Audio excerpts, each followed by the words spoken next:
What's going on, dudes? Jason here. I just got one little sniper clip here that I got today with the ballista. Not even really a clip, just nice little three-piece here.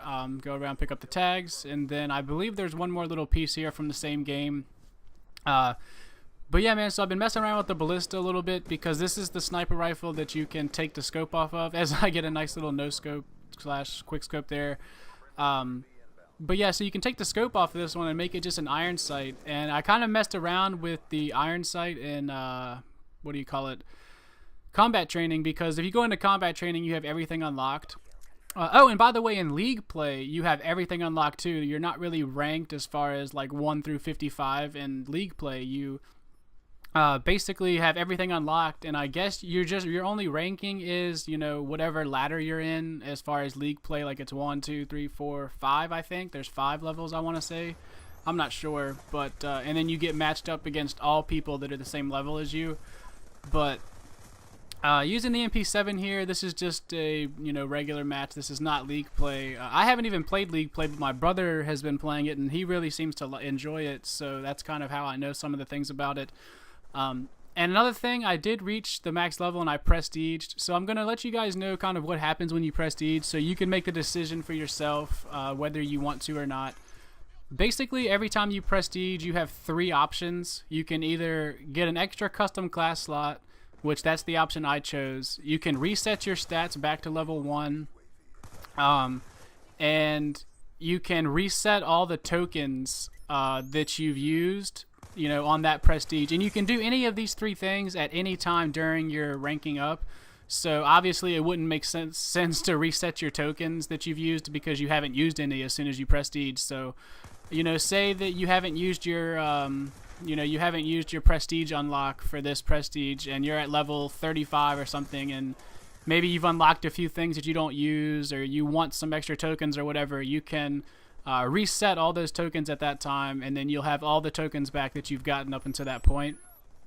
But so none of those things really do anything for me. Like, you know, if that's all you really got, I may not have prestiged. But you also have the option to have 1 permanent unlock for your create a class, and I have a feeling that for about 99% of people, that unlock is going to be Ghost the first time you prestige. So kind of the first time you can go into create a class and you have all your unlock tokens, in the bottom right it shows 1 permanent unlock. So when you hover over something, you can permanently unlock it, and then you'll have that thing forever, just like using a prestige token on it did in Modern Warfare 3. So, but that's just about it, man. There's no special. I'm assuming you get some different call signs and stuff like that, you know, later on down the road, maybe some different things for your emblem editor. But you know, as far as the core gameplay, you know, you're not going to get any special things for your guns. You're not going to, you know, nothing really special is going to come out of prestiging, but I plan on making it to 10th prestige. It's going to take me a little while. I know that this, in the first 2 days here now, I've actually prestiged, and I'm at like level 20-something on my first prestige go-around. But, you know, I'm not going to be playing this game anywhere near as much as I have been the past couple of days, you know. I have just been, like, I made it my goal to prestige as like, fast as I possibly could. But this game can get a little frustrating, so it didn't really happen as fast as I planned on it. But yeah, man, so I felt like in my last video that, you know, the SMGs and everything were too overpowered, or they were really good, and I still feel that way. They're really, really good.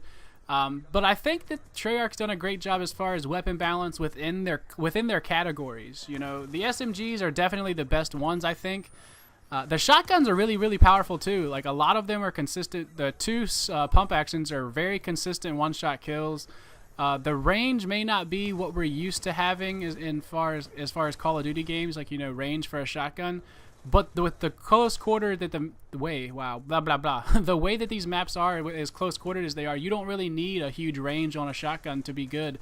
But they're definitely consistent one-shot kills, the shotguns are, and I've really had a lot of fun playing with those.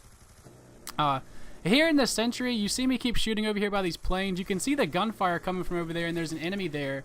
But I keep getting hit markers from the stealth chopper, and I think that I'm getting hit markers on him, which is why I kind of keep going back over there.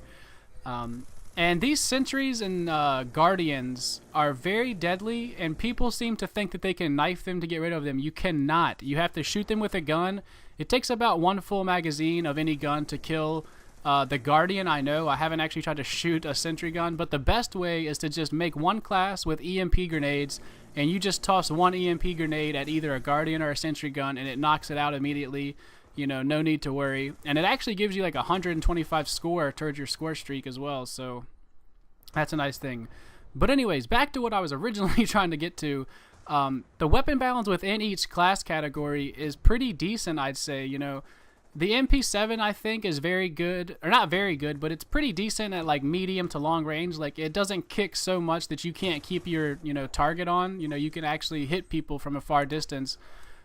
But, you know, the fire rate isn't as high as maybe the Scorpion is. The Scorpion fire rate is just the one on the default class is just ridiculous. But if you're trying to shoot somebody at a long range, you know, it's not really going to work as well as you'd like it to.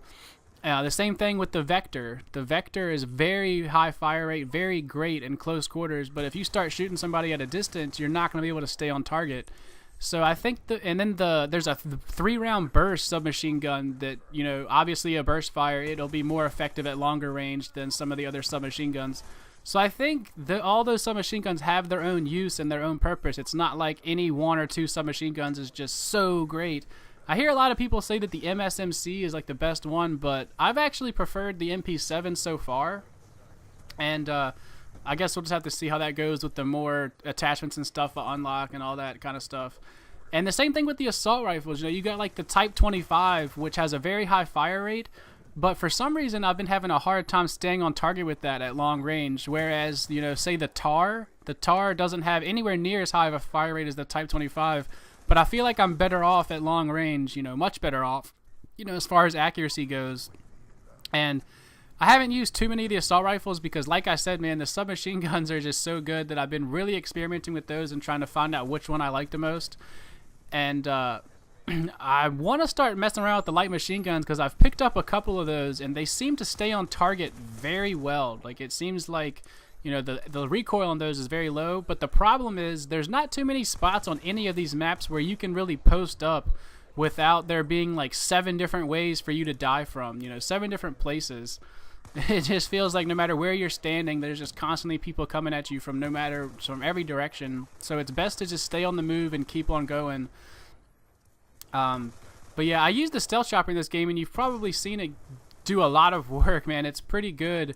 As far as getting kills, because it doesn't show up on the enemy's minimap, and it just will, you know, wreck people if they choose not to shoot it down. But this gameplay's wrapping up. You guys be sure to leave some comments and let me know what your first, you know, kind of thoughts about this game are. I'm still just like learning everything, man. I feel like I can't make a fair judgment on this game when I don't have all the attachments on some of the guns that I like. I don't have, you know, I haven't experimented with hardly any of the kill streaks. I've kind of ran the same few, like, score streak loadouts, too. But I got a couple ideas for a few commentaries coming up soon. But final score here is 49-9, and with 24 confirms and 3 denies. I hope you guys enjoyed this gameplay, and I will talk to you guys later. Y'all have a good day. Peace out.